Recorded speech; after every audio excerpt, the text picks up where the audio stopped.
Yeah, so look at this winning losable fight example here. Dallas versus Dragons.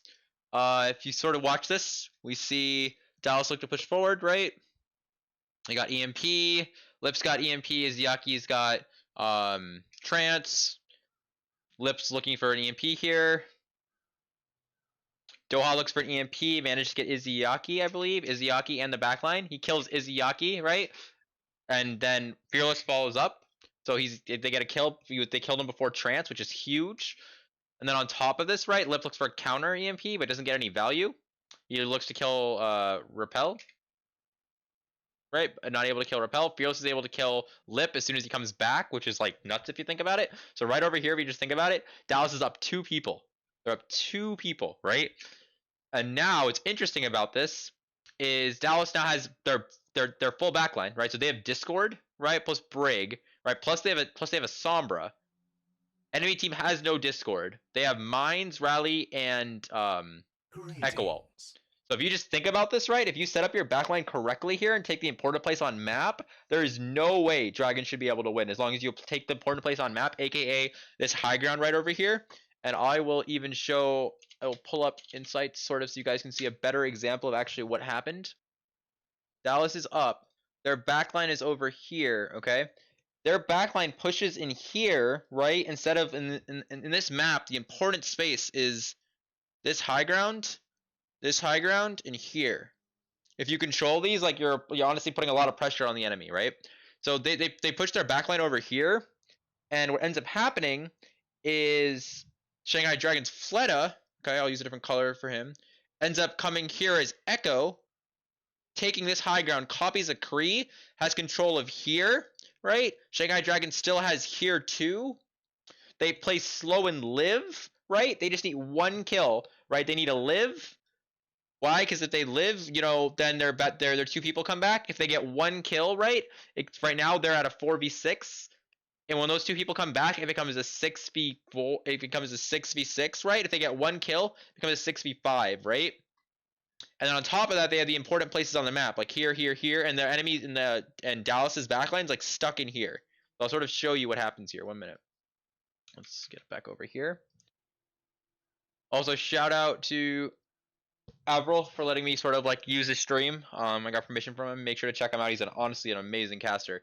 But yeah, so you sort of saw, right? Like Lip. So here the EMP happened. They killed Izzyaki. Lip looked for a counter EMP to kill Repel. Repel didn't die. Lip translocated back right to the Mega. Fearless kills him, right?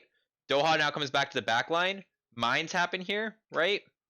And like these mines now separate the back line, which is like really smart.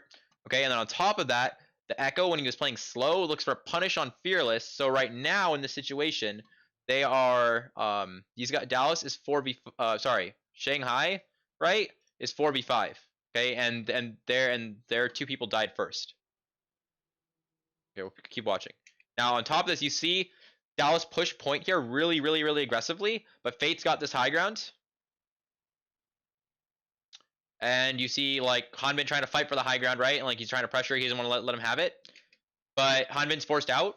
And so what ends up happening is Fleta with Fate are able to take that high ground. And then on top of that, what I'll even add, right, is it wasn't even the low ground, it's this other high ground. Let's see if I go back 1 second frame and so we can pause it where it is. It's over here.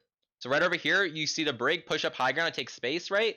So instead of this low ground here, you're actually seeing their backline come over here and take this high ground now, right? So now they've got both these high grounds, okay? And Dallas, right, is stuck in this little area now. They're stuck in this little area while Shanghai Dragons, even though they're down numbers, they've got the important place on the map, and they're just sort of squeezed here. You can see, again, like they're squeezed sort of in this little mini area, right? And they're trying to push, but there's no one to push. So obviously, yes, they're getting point control, and they're getting tick stuff, but it doesn't matter if they're getting hard pressured. You can see Fleta copies Kree here, right? And he forces him back. Then you see Lee Jae-hong on Brig. He's he was alive the whole time when he went high ground. He rallies to just control space and force them back. Izyaki's almost back. They rally, right? They push them in. Jesse also rallies and tries to like hold space, but like there's a rally and there's a Kree up there, right? XZ looks to High Noon to try and keep him out as well, right? And they try and push, but it's hard because there's a Kree up there.